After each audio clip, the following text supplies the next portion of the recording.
So now let's see how we can work around with the full screen feature inside of Google Chrome.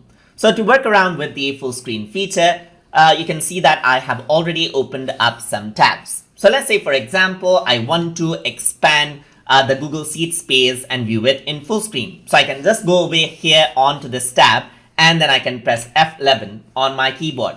So once I do that, what happens is that the screen is full screen. So you can see you don't see the address bar anymore. You can go around and use the page as you wish. So if you want to change the tab and so forth, you can go around onto the top, click on the cross button to get out of full screen, and then you can go around into other tab. And then if you want to view this in full screen, you can press F11, and then that is what you have in full screen, as you can see.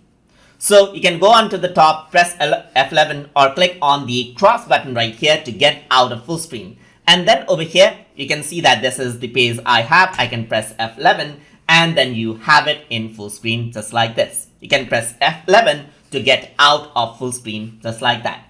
And that is how you can use the full screen feature inside of Google Chrome. So if you guys learned something as always, please like, comment, share and subscribe.